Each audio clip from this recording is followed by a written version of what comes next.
Doncic, and he likes to complain. Look, oh my God, you played basketball against me. Oh, bite-sized Al. That's Babyface Jones. Hauser, are you supposed to be playing a deep dive? PJ Sparkles. It's halftime. Oh, that's Nikola Jokic. Number 11 looks mini. What size is he? That's a Wahlberg. His name is Holiday Hauser. Fun-sized Pritchard. I don't even know which one's PJ Sparkles. Did you know that his name is Bite-sized Al because he brings in bite-sized granola bars? Oh, go figure. Went right past him. Richard Pritchard. Past the potato. That's a face. Who's the big? Al's the big, but he likes bite-sized snacks.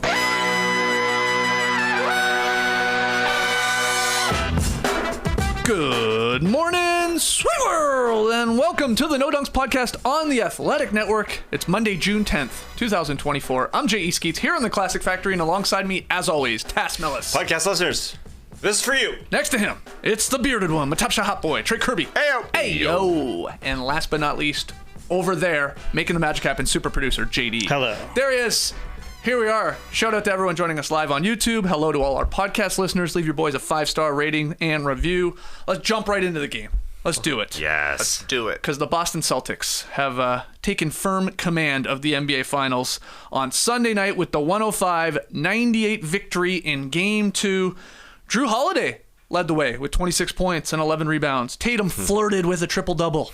Jaylen Brown, pretty good on both sides of the ball. It was closer than Game 1, but Boston's up 2-0, heading back to Dallas. We don't get Game 3 until Wednesday night. But TK, let's start with you. What was your big takeaway from the Celtics? Now improving to 14-2 in the playoffs. And what, 9 straight with Al Horford as your starting center, which may be the case going into Game 3. We shall see. Do people still call people Johnny on the spot?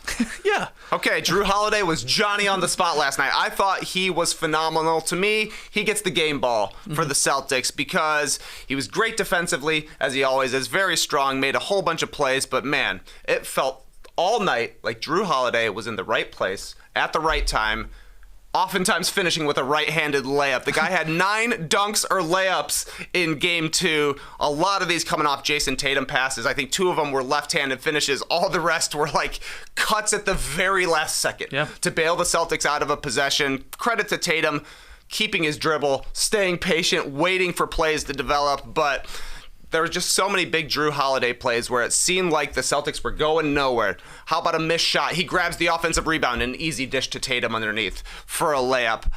Tatum doubled in the post. Looks like he's got nowhere to go. Suddenly, Jrue Holiday flashes down the lane for an easy right-handed layup. He ended up having an incredible game last night. 26 points, 11 rebounds. He went 11 of 14 from the field. And like I said, it was all baskets in the paint, in the restricted area. I thought he was awesome. Tatum brought it. The Mavs defense was better. The Celtics defense was better. Nobody could make a three-pointer. A very weird game.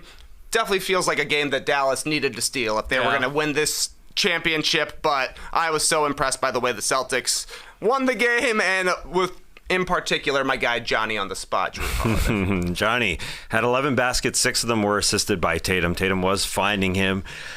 But Dallas just missed their opportunity to steal a game in this one because they came out great. They came out with the great defense of limiting the Celtics' three-point shots, which killed them in Game 1. They won that first quarter, and it was in the second quarter when Luka was finding guys beyond the three-point line, but they just couldn't hit shots.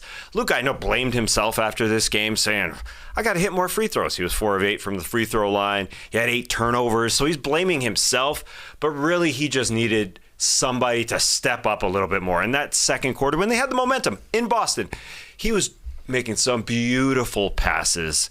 He got to the baseline and zipped one way above the break for a PJ Washington missed 3, and then he was finding Josh Green. Corner, you shoot it, miss. Another one to Josh Green, miss. To DJJ, miss. So the Boston Celtics just got the momentum going. They won that second quarter when really they just needed somebody besides Luka. Besides Luka, they were 2 of 17 from three-point land. that just doesn't cut it. Dante Exum was one of those threes. That guy gets minutes, and he hit one of those threes. Someone else just needed to step up because Luka was awesome at half. He was outscoring Tatum and Brown on his own, 23-13 at half. And then slowly the Celtics got momentum, but they shot 6 of 30 from 3 after 3 quarters. One was a bomb from Peyton Pritchard at the end of the third quarter. And then Derek White, who's shooting 2 of 7 from three-point line at the time. He just chucked one at the end of the shot clock. Like, yes, they were fine in the end of the day, but they didn't have the momentum. And Luka just needed somebody to help him. And I know Tatum was awesome at setting guys up. He was good, but he shot 6 of 22 in this game. Literally 6 of 20. And he had a rough night shooting in the fourth quarter when they had a 4-on-1. He was shooting 5 of 16. They had a 4-on-1. He got the lead pass. And if Tatum was angry or looking for himself, he would have scored. He would have tried to score, but it was a jump touch pass as the ball was going to him to Jaylen Brown to score on that 401. So I guess Jason Kidd saying that Jaylen Brown was their best player didn't work in this game because those guys passed. The Jays, Jaylen Brown and Jayson Tatum had 19 assists. That's 2 fewer than Dallas's entire team. So they had just enough of those guys. As you said, Holiday was friggin' awesome. Just enough of those guys, like a Pritchard bomb. These guys were just bombing shots, and they're kind of lucky in the end to get this victory. Well, if you're a Mavericks fan, I'm with you, 100% disappointed, because when you were going through the checklist of this series, you felt like for Dallas to win the championship, one of the games, maybe 2, but one of them specifically had to be a game where the Celtics couldn't shoot for 3. We see that variance from time to time. Some games they're on, they can't miss. Other games, they go 10 for 39 from 3, and they still won it. That has to be the game Dallas wins, and they're even worse from 3, and a lot of those were, Derek Jones Jr., he's ice cold. PJ Washington can't hit a 3. Did some other good things in this game that we can maybe get into. You said Green, he's trying to find anyone. Exum, get out there, try and bang one in. Kleber, he's afraid to shoot it still. This was the one when you said, okay, there'll be one game where Boston really, really sucks from distance. And you got to get that one if you're going to win, eventually 4 of these to get the chip. 10 for 39 is a bad percentage, and they still outshot Dallas. And more importantly, the Celtics got up 39 attempts, and the Mavs only got up 26 attempts. Boston still played their game. They just missed a whole bunch of shots until the fourth quarter. They went 4 for 9. Because they're playing in rhythm, they're used to the shots they're getting. I thought Derek White was kind of indicative of that. What a weird game for him. 4 for 10 from 3. He had 4 shots. The ones that he made, zero thought at all. Clock's running down, you got to chuck it up and knock it.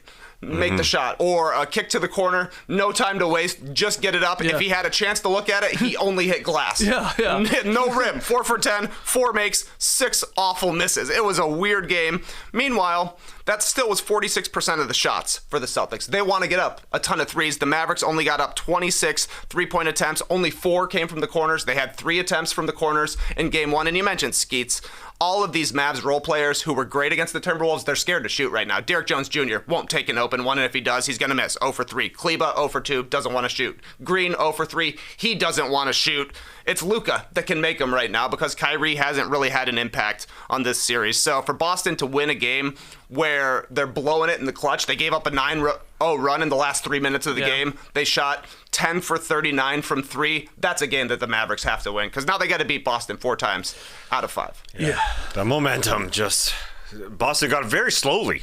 It didn't just happen to them. Dallas was doing so great. And as you said, they're 6 of 30 through 3 quarters from the three-point line. That is not good. But as the game went on, they hit some shots and had a good fourth quarter. And the Mavs just needed somebody for Luka because Kyrie had 10 points at half. And that's fine. These guys, they were absolutely destroying the Jays, the Jayson Tatum and Jaylen Brown from Luka and Kyrie, outscoring them 33-13 at half. But then Kyrie just got ice cold in the second half. I mean, he was trying. He was desperately trying. He pulled a sham god dribble on Kristaps Porzingis as Kristaps Porzingis came out at him. He stepped back on him, but he missed a 3. He only had 6 after the half. He just needed some guy not named Luka. And Luka can blame himself, but how perfect do you need him to be? He was 32, 11, and 11. And a couple of those turnovers, he threw one up to... They were some ugly, sloppy-ass turnovers. He threw one I thought it was going to hit the rafters. Yeah. He just threw one straight up. Yeah. But that 8th one, I think it was the 8th one, where they didn't cross half court. Oh, that was not his fault. That was not us. That was PJ's fault. I agree. Pass it to Gafford. He's in front of you, and he's on the other side of the half line. Why are you passing it back? So he shouldn't have had 8. He should have had 7. But anyway, credit to Jrue also on that play. It was a dumb PJ Washington boneheaded decision, like right at half court to suddenly like panic and like try and throw it back to Luka. But that was with 4:15 to go. That was the near steal by Holiday. Then Derek White picks the Luka pass. That's the turnover there. Then he saves it while he's going out of bounds, and it finds its way back to Jrue Holiday, and he cashed in that 3. That put the Celtics up 11. Then White hit another 3. I mean, I think everybody thought the game was over at that point. I was like, okay, I mean, that's it. That's 14. There's not that much time left. But then, the Mavs rip off the 9-0 run, and then we get into the controversial no call of it's a 5-point game. The Mavs get a stop. They're going in transition. I think Kyrie kicks it ahead to PJ Washington. Celtics are hustling back. And Jaylen Brown gets a little hand in the back of PJ Washington. And here comes Derek White screaming from the other side and makes a play on the ball. Maybe some wrist, maybe some hand. Anyway, it's called a block. And it was a huge play. I mean, obviously, if a foul's called, PJ Washington was the one guy for the Dallas Mavericks that could actually hit free throws in this game. Maybe goes and maybe hits both of them. At least one. It's a 3 or 4 point game with, under a minute to go. And maybe, we get another possession there where the Celtics can't generate it. Who knows? But that was a huge play. I think we have that clip. Because that's what, a lot of Mavericks fans were saying, what the hell? He pushed him in the back. And TK, you always bring this up. That slight little nudge to the back, it doesn't take much to warrant a foul usually, but it wasn't called here. I think that's a foul in every game up until this week. Probably a conference finals foul, if we're being honest. And you're right, it should have been called a foul, and the Mavs should have gone to the free throw line, and it would have put the pressure on the Celtics to actually get a good shot when they weren't getting good shots in the final minute of this game. So a tough non-call definitely for Dallas, but also an incredible block by Derek White to get back in this play. It is so weird looking at it multiple times because PJ Washington, he's blocked by Derek Brown, but he kind of just hits the front rim at first. You did it again, Derek Brown. Derek Brown, I'm sorry. Yeah. On that play, you could actually jam it together. It was Derek Brown. It was a Derek Brown combo, and that's maybe what Bill Kennedy was doing. Maybe he was pulling a Taz Mellis and saying, hey, that's Derek Brown. But there's 2 guys there, so maybe he's looking at Derek White come back for the block attempt and doesn't see Jaylen Brown's hand in his lower back there. But PJ Washington basically hits the front rim. Yeah. And because he's pushed in the back, and I don't even know if Derek White really blocked the ball. But in the end, I don't know if it's Bill Kennedy wasn't looking at it because I think he's the one who should have called it. But this is an opportunity for Dallas to use their challenge. I know there was nothing called on the play. They lost in the first.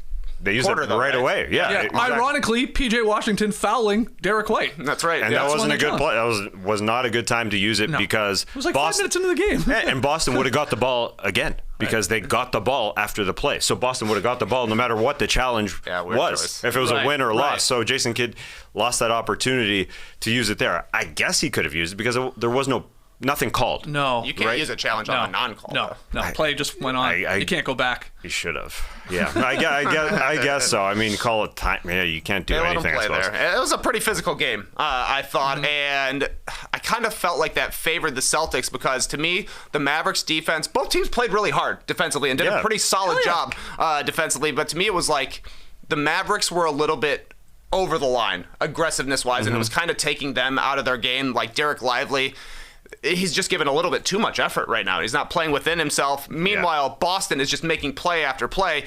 The Celtics shot 20 free throws, 19 of 20 at the line. That was huge, but more importantly, Boston had 15 stocks. Dallas had 8.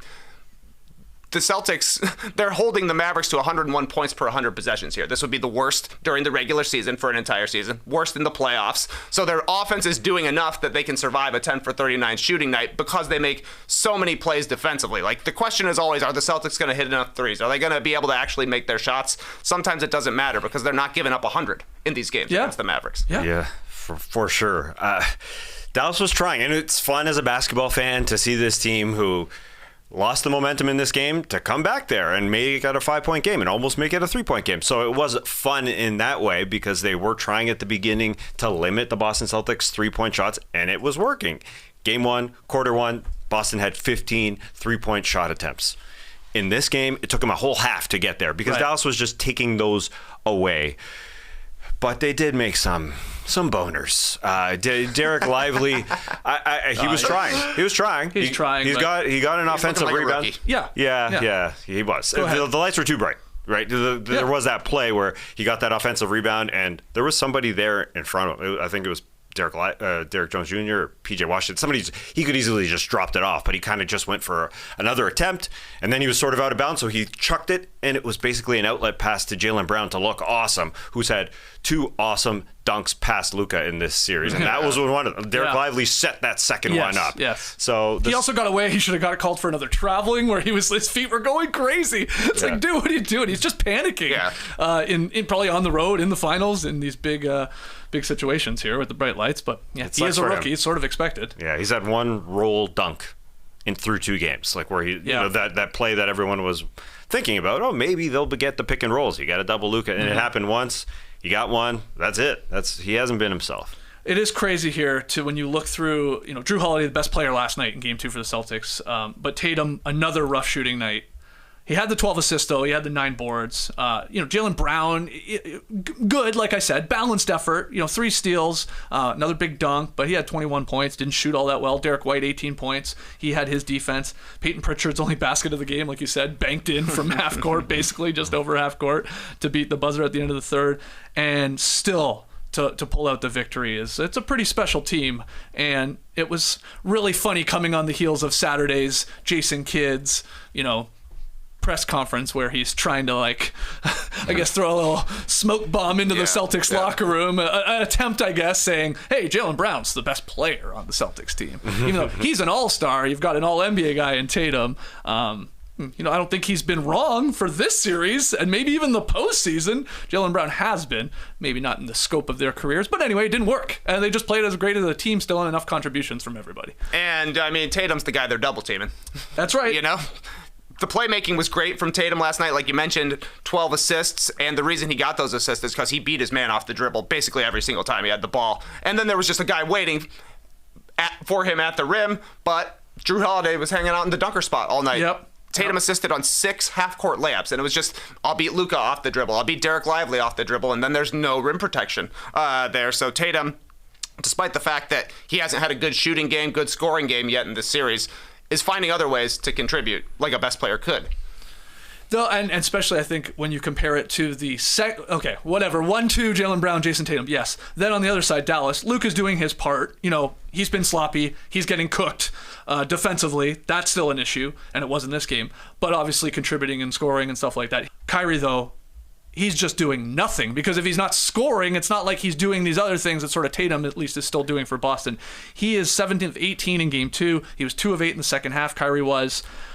We were wondering if he was the second best player in the series. Oh, maybe third. I'm not sure you could say he's been the, 7th best player in the series.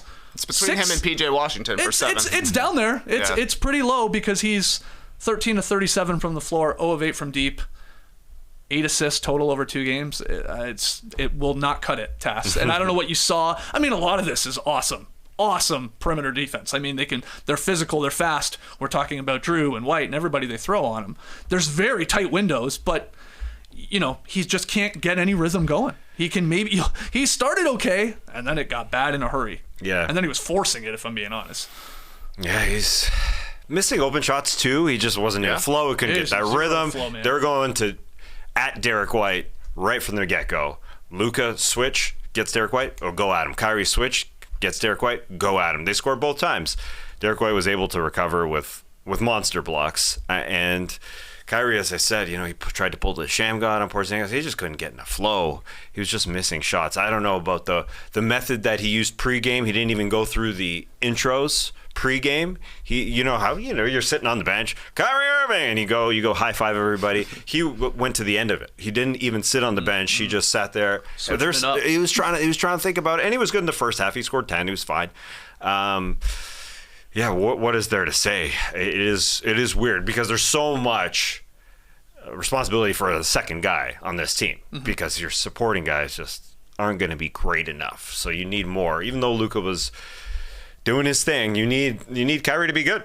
And he just was not. He knows it. He said after the game, a little disappointed in myself not being able to convert a lot more of my opportunities in the lane. He was specifically talking about getting in there. He's still, of course, it's Kyrie. He's still a wizard. He can get by guys, or at least, maybe not the angle he wants. And he had a couple nice finishes, but like overall, Trey, he is struggling to finish the play, and he's missing more times than not. And it's not helping that the three is not falling for him or anyone besides Luka, really. Yeah, the Celtics are getting more and more comfortable helping off the non-shooters from the Mavs. Yeah. So they're trying to make Kyrie and Luka play one-on-one. They're doing a really good job. And then it's like, okay, now you have to make a really tough shot over one of our guys, all of which who are bigger than you. Yeah. That's the other part of it. The size seems to be mattering versus for Kyrie Irving here. So I don't know. He's got to start playmaking a little bit, I think. But the passes aren't there because the Celtics are like, fine, you want to kick it out to Derrick Jones Jr.? He's just going to pump fake and drive into 10 guys. Yeah.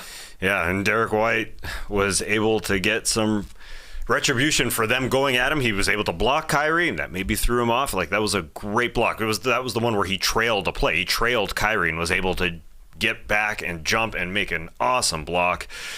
But even on the defensive end, they're going at Kyrie a little bit. They set multiple picks. They set a double pick to be able to go at Kyrie, where Jaylen Brown was able to score on him. So that's, it's not enough. It's just not enough from Kyrie, unfortunately.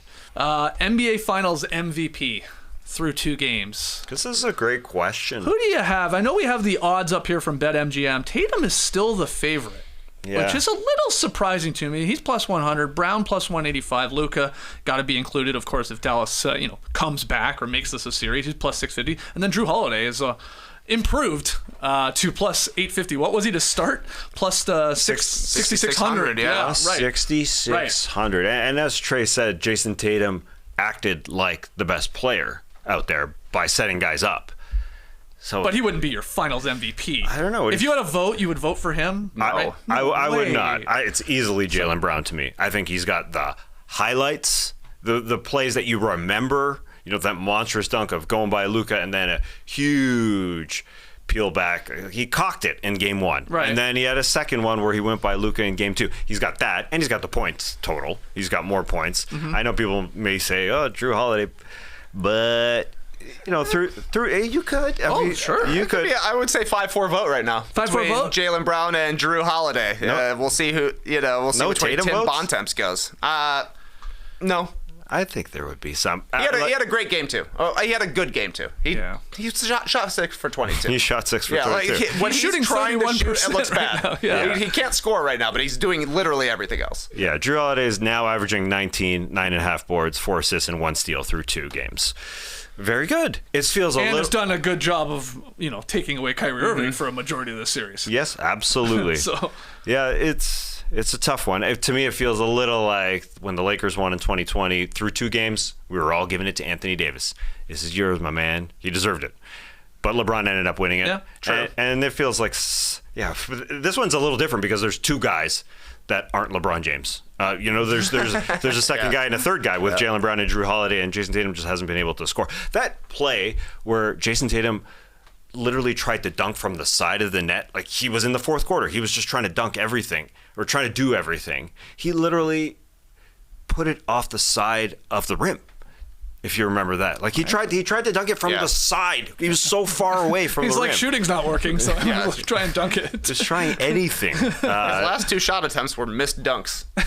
Very weird. Very weird. That's the thing with Tatum. Like, he's playing okay games, and it's not really mattering because they're such a good squad. Celtics still have the best player in the series. Yeah. It's still going. Like, Luka had an awesome game. He was kind of sloppy, I thought, in the second half. He hasn't been the best player in this series necessarily, I don't think. You would probably say it's a toss-up between Brown and Jrue Holiday, even though Tatum is the guy who's got the rep here. So he can have an okay game, and the Celtics are still cruising. I hope we still have a long series, though it's looking like, this could get into a gentleman's sweep territory or whatever. Maybe you even are convinced that the Celtics are just clearly better and they can sweep this thing. Hey, I hope it's long because we want more basketball. But it is funny that we could have the Celtics winning a championship and somehow Tatum's reputation being tarnished. This is what the weird thing going on. And I know Celtics fans don't think that. Maybe smart basketball fans are watching the game, seeing all the other things he's doing. But the casual or the people that already hate Tatum or hate the Celtics, it's weird that this is sort of unfolding that way. He could win the championship, finally get over that hump. But if he has, let's say, another dud, maybe one really bad more game, people are like, completely undeserved. He's not that good. And it's like, hold on, but he just won the championship. That's what's happening right now, which is just a weird scenario. He'll take it. He'll take it. He'll take it because you'll look back on his career and be like, wow, they went to the finals this many times. They won went to the Eastern Conference Finals all these times, and he's got a championship, and he's got 30,000 points for his career. That's fine. Also, I mean, it's a lot easier to score when your best player is creating every single play for you. Yeah, and he was, even though his line now through 2 games, it's 17 points, 10 boards, and 8.5 assists, if I'm doing that math right. That's pretty good. Are people going to care about the field goal percentage being bad? Oh, yeah, of course. People still bring up Kobe Bryant 6 for 24 in Game 7. Yeah, in the one game. Yeah, because Kobe was good enough through the 6 games. Tatum just needs, I don't know, he just needs like 2 decent games. He just needs shooting. one. Honestly, he just needs one like good, decent shooting game. Yeah. And this is completely all forgotten. But right now, it is weird that. And again, I know it's people like already coming in with the bias towards Tatum and like, oh, he's not a top 5 guy. And people think that. But yeah, he's just struggling. He can't shoot, and he's doing the point where he hits a shot and he's doing the, oh my god. Finally, it's odd. And you said it after Game 1, and you saw more of it in Game 2. He's being sort of cute with it around the rim, and too cute. Like he's trying to like almost Kyrie it and flipping in off these weird angles and avoid contact. And maybe it was a good thing he was at least trying to dunk in the fourth quarter, even though that wasn't working for him. At least he was going with some aggressiveness. Yeah, I don't know if he's just not in a rhythm because his first attempt in this game was a layup attempt, and he missed. He just missed a layup. Yeah. And so he was doing a lot of those turnaround shots that you don't need to do that at all. And he was just trying to get it going. And obviously it wasn't working through the first 3.5 quarters. Now, like I said, that 4-on-1 when he could have easily just shot, that was a nice team play. He made a lot of nice, hey, you guys are really good. I'm going to pass it to you. Yeah, it's smart. Those were good passes for Jayson Tatum. So, yeah, who people would vote for. It's a great. This one's a good debate, I think, because there's just so many characters here, so many guys that could win it. I mean, a lot of characters. A lot of characters, man. Well, I mean, and you could vote for Jrue Holiday, rightfully so, for Finals MVP right now. Jaylen Brown, yes. I mean, maybe you still want to convince yourself Tatum. I think that's a bit of a stretch. But then Bob Myers in the post-game show, he said, Finals MVP is Brad Stevens. I was like, whoa, we're allowed to vote for him? Executives. Not even the coach? Not even Missoula, on, man. He threw out a Brad Stevens as Finals MVP. And my mind was blown. Like, didn't even know you could do that. Yeah. I don't think so, Bob. I don't think so, Bob. He's done a good job. He's done a very good job. Because Jaylen and Jayson have been around for a long time. Yeah. And Brad Stevens was able to go and get Jrue Holiday and Derek White. And Porzingis. And Porzingis, he's still there. Even though he didn't have a great game. He is not the Finals MVP to this point. No, he's not. And we don't even know if we're going to see Porzingis. He says he will be playing. He's going to die out there on the court. Must be a pretty serious leg injury. Yeah, if he's going to die possibly. Died of a calf strain. Jesus. But he was limping late, sort of when the Mavericks started to make a little bit of a run. He was noticeably limping. They're bringing it up on the broadcast, and you do wonder. Game 3 is not until Wednesday, so there's a bit of a gap here, but we'll see if he's limited. I mean, the Mavericks need any little thing they can get, so they're going to pray that he can't play in Game 3 and give them a better chance. But even then, I don't think people are like, oh, this will completely change the series. That's how good Boston's been. Yeah, I think Horford has probably still been better than any of the Mavericks centers. So I assume that the Celtics will keep with their strategy of Al Horford as our starting center until something changes. But I agree, Porzingis was limping around out there, but he didn't come off right away, right? Oddly enough, the Celtics and Mavericks ran, 8 possessions, basically, with Porzingis limping around out there before Kyrie Irving dusted him, made the layup, and JoJo had to finally call a timeout. So yeah, they're all saying no concern. They think he'll be out there, and like you said, he's ready to die for this leg out there. But I mean, as long as Horford doesn't get into foul trouble and Luke Cornett has to play 30 minutes, they could probably survive a game without Porzingis. Yeah. Games 3 and 4, Wednesday and Friday in Dallas. Boston has not lost on the road this postseason, so there's that. And it was the 9th time the Celtics have won the opening pair of games in the NBA Finals. They've won the previous 8. They've never even been forced to a Game 7 after taking the first 2 games of a Finals. And teams that are 0-2, or I should flip it, teams that trail the Finals 2-0, like the Dallas Mavericks are right now, are 5-28. all time. So a few teams have come back to pull this off. But it starts with like the series. It ends or, maybe gets a little interesting on Wednesday night. Obviously, if Boston takes care of business and wins 3 straight, it's a wrap, and it's just is it a gentleman's sweep? It is what it will feel like. Maybe Dallas wins it, and then it's like, we can talk ourselves into what happens on Friday night. Yeah, game 3 should be awesome. I saw Jason Kidd in the locker room post-game. He's like, hey, we gave ourselves a chance to win. They did. That was a game that was there for the Mavericks to be able to take home with a W. You say, we had a chance to win. They did what they were supposed to do, defend home court. They never do that. We can get one eventually. Porzingis, he's limping around out there. I'm Jason Kidd. I'm getting the kids fired up. And I think maybe it could work because this is a team that has generally been pretty resilient and has bounced back when things look bad. But they just need to get better performances from basically 2 through 8 on their roster. Yes. Yeah, big time 2. Kyrie Irving has to be better. He hasn't hit a 3 in this series thus far.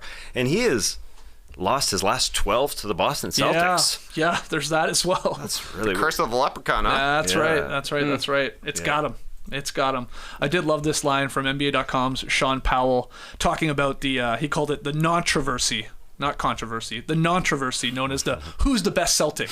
But it's gone like this. Last month it was Jayson Tatum. Last week it was Jaylen Brown. Game 1 it was Kristaps Porzingis. And now after Game 2 it's Jrue Holiday. So let's follow the pattern. Who will be the best Celtics player in Game 3? I mean, it's got to be, maybe it's a Derek White. Maybe it's a Horford. Maybe it's Derek a Hauser. White's been lingering, waiting. Maybe it's just Brad Stevens again, according to Bob Myers. He played a great game. Anything else from on the court from Game 2 or the finals so far? Anything in your notes there? I don't know if this counts as on the court. Well, it does. Okay. You mentioned Peyton Pritchard's bank shot at the end of the third quarter. This thing is getting praised like he made a Jerry West game winner in the finals. Joe Mazzulla said it's the biggest shot of the game. The fact that he took it, other players wouldn't take it. Jaylen Brown said he checked himself in just to be able to shoot that half-court shot. I don't know if it's true, but I saw that several Celtics beat writers reporting it, including Jay King, and then he definitely yelled, "I do this." So maybe it's true. Maybe it's like, hey, we need a half-court shot. Let me bank it home. Didn't Jordan checked in with 3 seconds left in the third quarter? I didn't even realize that. He's like, when I'll it get it up. I'll shoot it. Yeah, give it to me. Well, he knocked it in. I mean, it was a close game with that. 6 points, pushed it to 9. Yeah, going into the fourth quarter. Yeah. Didn't Jordan Poole hit a big, buzzer-beating 3 in the finals against the Celtics back in 2022? That could be. I think so. Yeah. I think so. Somebody look that up. Something similar, where he hit a big momentum 3. I think it was Game 5. So it would have been obviously an important game. My only other note, you talked about Derrick Jones Jr. He struggled from 3 especially. He had. And Gafford did have a moment, too, in the start of the second half. He had, a little stretch where it was okay. And I thought Derrick Jones Jr. in the second quarter, when things were getting away from Dallas, he flew in for that offensive rebound and then, dished it, sort of flipped it back to, I believe, Josh Green, who scored inside. Then Derrick Jones Jr., a few possessions later, he picked off a Tatum pass and attacked, had an and-1, finished that, hit the free throw, 3-point play there. A few minutes later, he finished off an alley-oop from a super high Luka lob. That was finally got one. Got one. So yeah, there was he had little. That's the thing with their role players. Even PJ Washington, moments okay, other times really bad, and for sure the Celtics are happily saying, as long as you're not in the corner, we don't care where you shoot it. Derrick Jones Jr., PJ Washington, Josh Green, they try and take away the corner, and we don't give a crap if you shoot it. And then I also wrote down just brutal first quarter Maxi Kleba minutes. Missing threes, the ones that he finally would take. He's getting blocked by KP. He was fouling off ball. Not good. Not good from him. And yeah, we even, like you said, you slipped it in there. We saw Exum. He's trying to find someone. I think the pregame show on ESPN. He hit a 3-pointer. Yeah. That is the most wide open shot that's been happening so far in this finals. What an incredible pass by Doncic to throw it from in front of a guy behind him. He threw a bounce pass 30 feet backwards. Yeah. So if Exum didn't make that, he was getting sat for the rest of the series because that would have been embarrassing. I think maybe Tim Hardaway Jr. is going to have to play. I was just going to say. The guy can't play defense, but he'll shoot a 3 every time it's open, and oftentimes if it's not. Yeah, I guess they don't have faith in Jaden Hardy to do that because Dante Exum took his minutes. Yeah. He got no minutes. Yeah, but the corner threes, Kleba, always have faith in that guy that he can hit an open shot. But he missed an open corner 3. Josh Green, I always have faith in that guy that he can be better. He missed a corner three as well. Yeah. Somebody's just got to hit. You can't just be offers. There's so many offers with those guys. Offers, and they don't want to shoot it. So, like, that's the other. Like, Derrick Jones Jr., he did make some plays away from the three-point line, but if you're not going to shoot it, it doesn't matter. Daniel Gafford posting up and scoring twice back-to-back on Jayson Tatum, it doesn't matter. Like, these are cool plays that happen, and you're like, okay, maybe you can stay on the court a little bit here, but you got to be doing something else, and you got to be doing something that plays to your strengths and that plays to the team's strengths. All right, let's get into some random notes from Game 2. Random! Yep, random notes. I don't have a lot from this one, as many as I did from Game 1, but I did like when we saw a shot of Shaq and Paul Pierce sitting courtside together, and Mike Breen dropped on us some great Celtics. And even JJ Redick was like, what? I mean, Shaq is a great Celtic is a bit of a stretch. Do you guys know how many games Shaq played for the Boston Celtics? It was the last team Shaq played for after bouncing Curtis around. Calf. Yeah. 14. Okay. Wow. I would have said way higher, but I could be way wrong. I don't know, 45? Okay, you're closer, Tass. He played. He started 36 of 37 games for the Celtics in his final year. What do you think he averaged? Points per game? 15. Okay. That's high. too high. 8. Yeah, closer. 9.2. 9.2. So, point being, probably not a Celtic great. Probably not, but pretty funny. I guess Breen went into it wondering, what am I going to say about these two guys? Why are these two guys sitting together? One loves hookah, one doesn't mind a drink. Look at these guys. So. I think they both love hookah. Well, that's true. I probably should have went with that. I can confirm it with my own eyeballs. They both do. So I had that. I also had this fan trying to distract Luka at the free throw line in the first quarter. Now you see him in the back there, and he's grabbing his belly, but almost to the side. Took me a while to figure out what the hell he was doing. I guess he was trying to mock the injury. Oh, my ribby. Yeah. My riblet.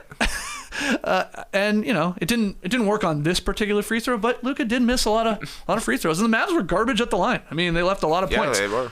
In fact, when you look at it, I know it's never as simple as this, but Celtics 19 of 20 at the line, Mavericks 16 of 24. So that's one Boston miss against 8 misses from Dallas. That's a difference of 7 points. Final score of the game, 105-98. That's a difference of 7 points. What do free throws do? They win games, or at least tie games to get them to the overtime. Hey, make some of them, you know, honestly, but that's been a Mavericks problem the entire year. I think they're 27th in the league this season in free throw shooting. Oddly enough, Luka doesn't shoot free throws that well for being a knockdown shooter everywhere else. Maybe he needs to get into his bag before shooting free throws. Get a defender. Shoot a fadeaway. Or at the very least, when he steps to the line, he has to pretend he's going to shoot it and then spin away and fade away from the free throw line. And he'll probably hit him down more. Yeah, you're right. You called it 27th in the league in the regular season. Yeah. He hit one fadeaway in this game where he was horizontal. Yeah, I know. And then he landed and pointed right at Wick Grusbeck. It's like, who are you? Yeah. It's like, but I don't know you, but you're yelling at me. I think I heard Windhorse say this on the pod this morning. It's true. It's like every Celtic shot that they get, whether they hit it or make it, it's open. It's like a good shot. Feels like he said 85% of the time, and that felt about right. It's more times than not. 8 out of 10 times, 8.5 out of 10 times, it feels like a good shot, even if they hit it or miss it. What's the percentage for the Mavericks? It's low, man. It's low. Even the nuts ones they make. It's that was great defense. That's just a hell of a shot. Windhorse said 50%. That feels too high to me. 1 out of every 2 shots is a good shot. I say this is all Celtics defense. They're everywhere. So, yeah, that's going to be tough, whether you're playing at home or on the road. Everything's just much more difficult for them than it is for Boston. Yeah, absolutely right. There was that play, I'm thinking, it was in the fourth quarter where Luka throws another brilliant pass. He gets stopped on trying to get into his fadeaway bag and hits PJ Washington rolling to the hoop, threw it just behind the ear of some guy, catches it. PJ Washington has to pump fake and then hit a little floater fadeaway, and it's great shot, great pass, 2 points for the Mavericks. You had to work so hard for that. The ball was almost stolen twice, and it's just the margin for error is so slim for the Mavericks to miss all those free throws, to have so many turnovers, to allow 10 offensive rebounds. If you're not playing well in other areas of the game, they don't have literally the margin for error to make these errors. Yeah, PJ decided not to shoot the three-pointer from above the break. That's where he got another zip pass in the third quarter from a beautiful baseline pass from from Luka. What a skip pass. How do you get it there? But he missed the three-pointer. He just, ever since his Charlotte days, he just can't shoot above the break threes. Put him in the corner. He's going to hit those babies, but Boston's doing a really good job in the corners. Yeah, and Boston's just not forcing shots. I mean, there's a couple where Jayson Tatum's got Derek Lively on him, should go by him, but he decides to shoot a three to get the flow going. Kristaps Porzingis, same thing. He's taller, so he's going to shoot a three. But there aren't many of those. There aren't many bad shots for Boston. I am wondering, though, with that fan, he looked like he's saying, Luka has a chest injury. He did two big shakes of his body. It started at the chest. Yeah. That's where Luka's injury is. That makes sense. Yeah. Then he went a few inches lower. Yeah, almost like to a kidney area or something. Or his belly. Yeah. Because he's got a belly. So he's like, oh yeah, I forgot. This is fun to shake. I haven't shaken this in a while. But that was a weird one, man. Weird stuff. Any other random notes? I like Jaylen Brown mic'd up. The guy seemed like a great leader in this one. Yeah. Meet the moment. We knew they were going to come out like this. Stay focused. Shoot it with confidence. Now, a lot of times you see a guy giving these inspirational speeches when they're mic'd up, and you're like, that seems fake. You're doing this because you have the microphone on right now. But that really felt like Game 2 of the NBA Finals intensity from Jaylen Brown there. So credit to him. Great leadership from Jaylen Brown. That would maybe push him over the top on Finals MVP votes. And then a little hat watching here. I saw a Mavericks fan who was sitting, I believe, behind the Celtics bench wearing a cowboy hat. Oh, really? Casually through the arena. A little jealous, of course. Oh, wow. But then did you see Jason Kidd's hat that he was wearing in postgame? Like backwards cap? Often backwards cap. Yeah. But they like in his pregame press and stuff, it's got Bugs Bunny. Yes. Spinning a basketball, but the basketball is a Mavericks logo. I did see this. I saw this, yeah. Bugs Bunny hat. Yeah, I guess, can you buy that in the Mavs shop? Or? I guess so. Yeah. But why, man? I don't know. You're looking childish when you're wearing a Bugs Bunny hat out there. I mean, I'd love to hear what Colin Cowherd thinks of that hat. There's no way you like a backwards Bugs Bunny hat. I wouldn't think so. No way. I wouldn't think so. No, I didn't see it. So the Bugs Bunny is on the back of the hat. Well, it would be on the front. You know, he did. He was wearing it both ways. Yeah. Oh, he's wearing it both ways. Well, at least the same hat for sure. So weird. It is weird though. You want to Like, switch? not You to want go switch Cowherd hat mode. forwards for tweet of the I night? wouldn't do it. No. But seeing a coach wearing a backwards hat is weird. You're like, that just looks like a fan who's at the game. Yeah. But they let him in the locker room to get people fired up. He's got his glasses on. Total disguise mode. So strange because he was doing it for his pregame speech as well. Yeah. You are getting ready to go out without your hat on. Why are you wearing your hat? Okay, well, here's a question. Can a coach wear a hat That's a great on question. the sidelines? Why not? Why not? Well, why not? But why has no one ever done it? Assistants included. I guess you can't. That's weird when you think about it. That's going to be the game changer for game 3. Hold on. Am I making that up, or there's no? Are assistants in cats? No. There's nobody that wears a hat in the NBA on any bench. I don't think. That's sort of weird when you Great think question. about it, man. Yeah. Try it. Try it. Yeah, sure. Bugs. There's the Bugs A Bugs Bunny hat? Wow. Yeah. That's Unusual to It's me. like almost like the colorway is like Cream City. like Tampa Bay, the Rays, the baseball team. They have like a Color Connect or whatever those jerseys are. Those are the colors. City Connect. Stingray, yeah, City Connect. Thank you. It's like a stingray riding a skateboard. You see that? No. Yeah, those look amazing. Yeah, the colors are cool. I would get a Stingray riding a skateboard hat in a pretty cool. second. That's what it looks like. Yeah. So it's so weird, especially for a bald guy in J Kitt. He doesn't have any hair under there. Yeah, we But know he what needs- he's working with. He's been bald since he was playing Yeah, his I know. last few years Bald in a long Dallas. But he needs to wear a hat. Interesting. Surprise. Anything else, Tass? Yeah, well, I'm wearing a hat because J Kidd wears a hat. Inspired. Definitely, he's my fashion idol. Now I got to get a Bugs Bunny spinning a ball. So that's Bugs. It's not a Space Jam. I don't know. I mean, sort They of. should have a Warner licensing They have deal. Warner licensing. as well. Interesting. Maybe he's sending a Interesting. sign, we're not leaving Warner. Did you have any notes on ESPN/ABC's halftime show?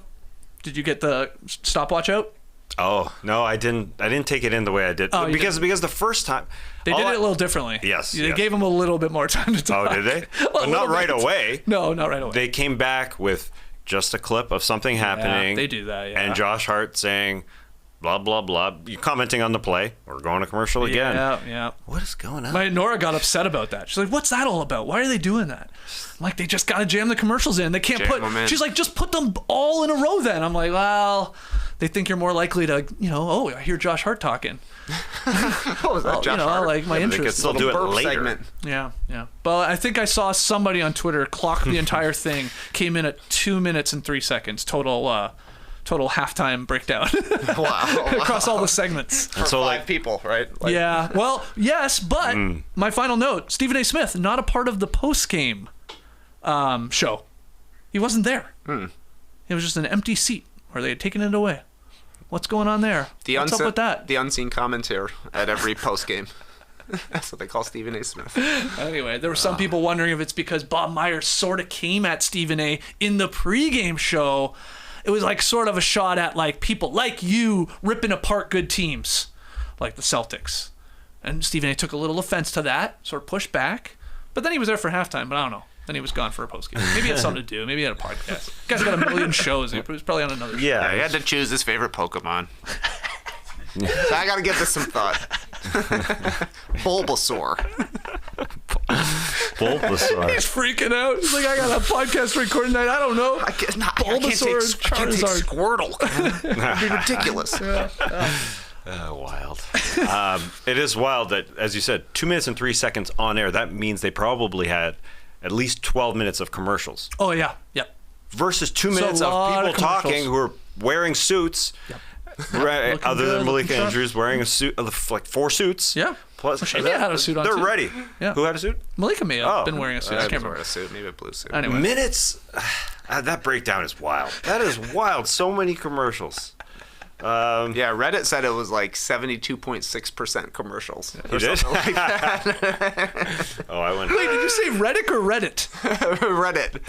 Yeah. I thought you said Reddit, and then I thought you said I did like JJ Redick doing a YouTube TV sponsored segment at one point that was like key plays, and they were showing Luka, and they were doing all these cool, like, I think they showed the Exum pass where he throws it behind him. They're showing like the space that he's generating. He had that crazy fall away as well.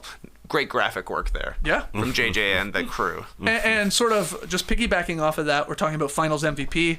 I mean, everybody's in play, even the executives. What about the Boston Celtics social media team for these slick edits they're doing after these games from that weird like camera angle above, and they're like, I don't know, like stitching the footage. You know what I'm talking about? Yeah, it looks amazing. It looks sick. It looks so cool. Oh, I haven't seen it. No. They might get my finals MVP vote right now. I have to see what they do after game 2. One vote for Brad Stevens, one vote for the Celtics social team, and then we'll see if the players can decide. Yeah, we'll see. We'll see. Nobody's distinguished themselves. I do have some. But that halftime, it was about halftime where Luka Doncic was, getting all the video because he was awesome in the first half. On fire. But after every shot he hit, he was yelling at some fan. It wasn't just. I think he's yelling at everybody, honestly, isn't he? He's yelling. Like, people are talking crap to him. Yeah, exactly. I'm sure they're saying you're gonna miss, you suck, blah blah blah. Yeah. You're right. Every bucket he turns. Yeah.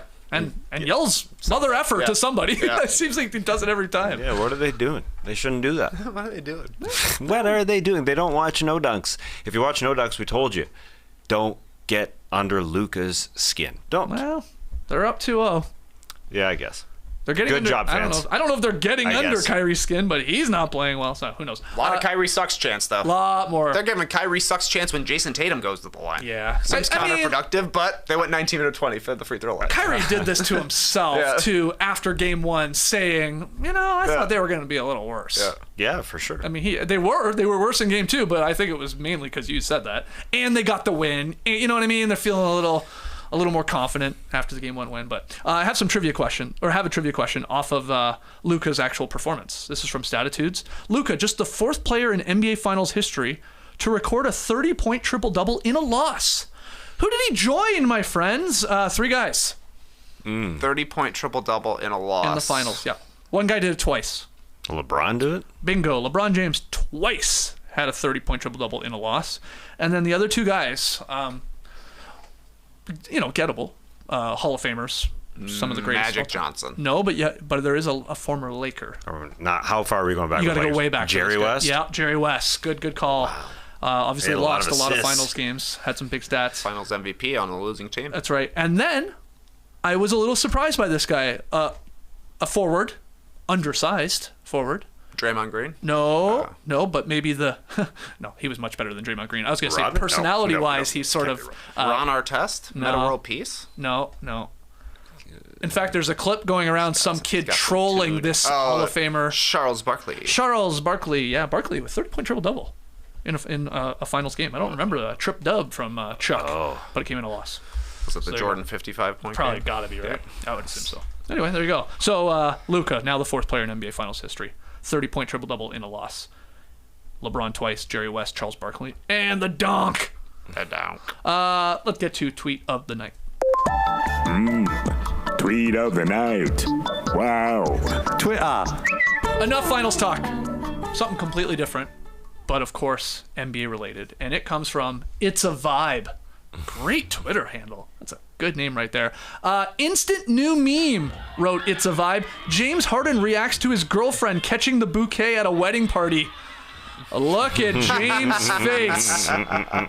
Oh no. And there's the screen grab. That's the new Harden meme. Yeah. Catching the bouquet. It's pretty funny. Yeah. That man does not want to get married. He's like, oh crap. That's an expensive bouquet that woman just caught right there. Yeah. Good on her. I don't even know if she caught it. It looked like she grabbed it off the floor. Totally. Does it count off the floor? Oh, I think so. I don't know. We'd have to check the rule books. I think so. You think it counts? Yeah, because I also think the friend was looking at it before she picked it up, before the other one picked it up, and was worried for James Harden. She knows there's some, I don't know, a little tension there or something. But yeah, I think there's no rules when it comes to bouquet. Okay. Just whoever touches it. Yeah, I love they the- never catch it anyway. There's you've probably seen it. It's like a famous clip where it's the guys doing it, right? So it's like the reverse of this. The groom's throwing it over his head, and all the guys, when the guy chucks it in the air, and it's in slow mo, so it looks hilarious. Everybody runs away, and then the one guy comes in and just hoofs it and just kicks it. It's such a great kick. Good clip. So I don't know what the rules are on that. Does that guy have to get married because he kicked it with his foot and touched it? I don't know. You have to. Yeah. Anyway. I wonder what the percentage is. People On, get like, married. people actually catching it and getting married. They're like, well, we got to now. So rules are rule. I don't know. If Did I you caught one. ever caught it or Thrown on, Yeah. Thrown one garder. I don't Did you remember do who a caught it. Did you do a snap Oh, yeah. backwards over your head or like? Yeah, I was like Luka Doncic throwing a pass backwards. Whoa, how'd he do that?